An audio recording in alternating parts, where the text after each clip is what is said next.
नमस्कार। आज 23 अक्टूबर की सुबह अरुण के 4 दोहे पेश कर रहा हूँ। पहला दोहा।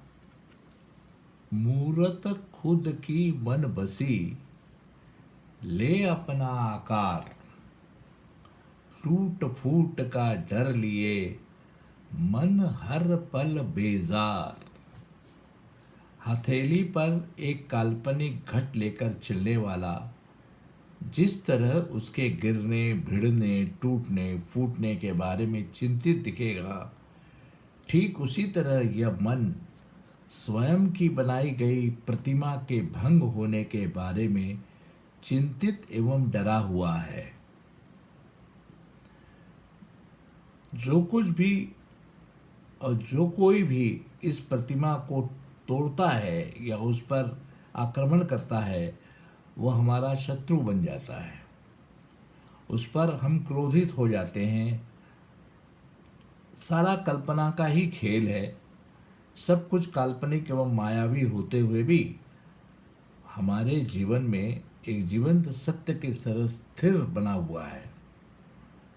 यह काल्पनिक सत्य बहुत उपद्रव मचा रहा है जीवन में। जिस तरह व्यक्तियों की प्रतिमाएं हैं, उसी तरह समूहों की भी प्रतिमाएं होती हैं, समूहों की भी अस्मिताएं होती हैं। दूसरा दोहा। धूल भरा आंगन पड़ा, धूल भरी चहुं ओर, धूल भरी झाड़ू लिए, करे सफाई घोर।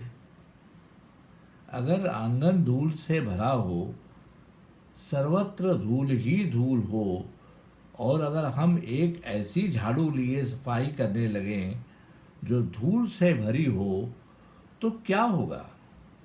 उससे भी आगे चलकर कह सकते हैं कि अगर झाड़ू धूल की ही हो तो क्या होगा? धूल तो हटने से रही। जो धूल शांत बैठी थी, वो वातावरण में फैलकर सारे वातावरण को और ही धूलमय बना देगी। रोग और भी बढ़ जाएगा।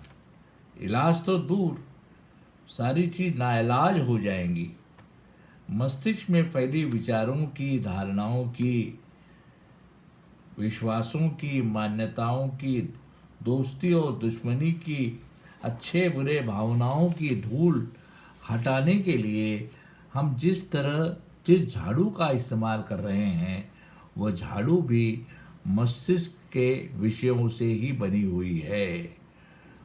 मस्तिष्क ही मस्तिष्क को साफ कर रहा है। धूलमय मस्तिष्क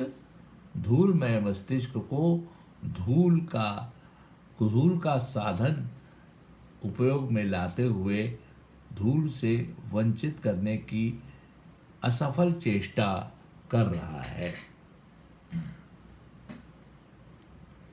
तीसरा दोहा। पहले मिर्ची खाए दे, सो जब जले जुबान। मीठा एक आदमी अपने मेहमान से कर रहा है। मेहमान आया हुआ है घर पे खाने के लिए, और उसके सामने दोनों चीज़ें रखी हैं। उसको पहले खूब तीखा खिला दिया गया है, बहुत जली हुई चीज़ें खिला दी गई हैं। पहले मिर्ची खाए दे, सो जब जले जुबान। मीठा तीता सामने चुन मेरे मेहमान। दूसरे किसी को अपना निर्णय स्वयं करने की आज़ादी देकर हम अपने में गौरव महसूस करते हैं। हम जिसे आज़ादी देना कहते हैं, वो दरअसल आज़ादी होती ही नहीं। आज़ादी का एक नाटक होता है। किसी मेहमान को कुछ तेज पदार्थ जिसमें बहुत मिर्च पड़ी हो, ऐसा पदार्थ खिला दीजिए, फिर निश्चित ही उसका मुंह जलेगा। तुरंत ही उसके सामने दो पदार्थ, एक बहुत तीखा और एक मीठा, रख दीजिए और फिर कहिए आपको जो चाहिए वही पदार्थ लीजिएगा। हमारी कोई ज़बरदस्ती नहीं है, हमारा कोई आग्रह नहीं है। ये कहना कितना ढकोसले से भरा हुआ है। निश्चित ही वो मीठा चुनेगा। जब मुंह जल चुका है तो वो मीठा ही चुनेगा। उसके चुनाव पर हमने पहले ही नियंत्रण कर लिया है और ऊपर से कह रहे हैं कि चलिए आपका है, आज चुनाव का हक आपका है, आप चुनिए। ठीक इसी तरह बच्चों के मस्तिष्क को हम अपनी मान्यताओं और पूर्वग्रहों से भर देते हैं और फिर बच्चे को बड़े होने पर निर्णय की स्वतंत्रता बहाल करते हैं। पहले तो उसको हम बांध देते हैं उसके दिमाग को, और बाद में हम नाटक क्या करते हैं कि चलो तुम्हें आज़ादी है, तुम अपना निर्णय लो।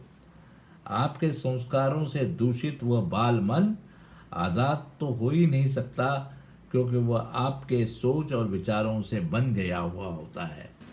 तो पहले तो आपने उसको तीखा खिला करके उसका मुंह जला दिया है और अब उसको चुनने की आज़ादी दे रहे हैं। क्या चुनने की आज़ादी केवल एक ढकोसला है, वो आज़ादी नहीं है। अब एक चौथा दोहा, द्वंद्व हमेशा साथ है।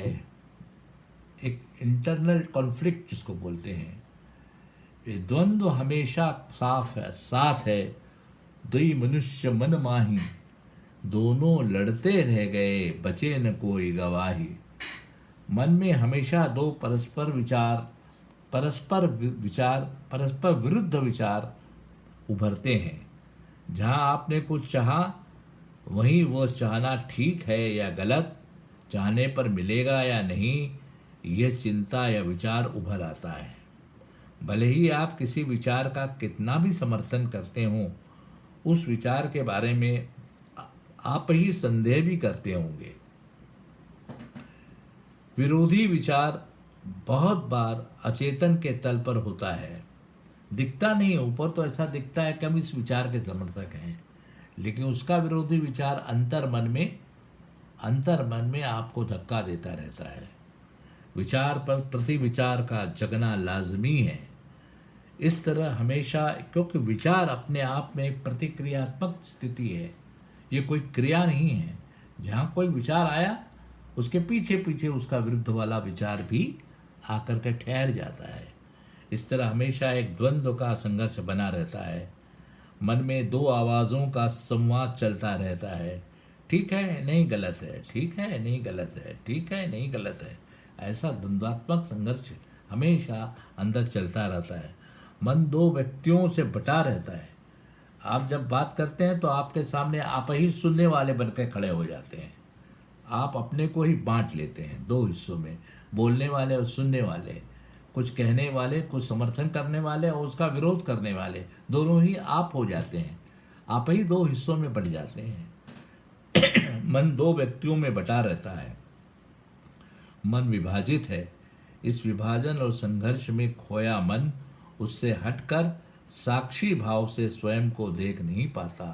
साक्षी भाव का मतलब वो ऐसी स्थिति जहाँ कोई एक कर्ता नहीं होता, केवल क्रियाएं चलती रहती, प्रक्रियाएं ही होती रहती हैं।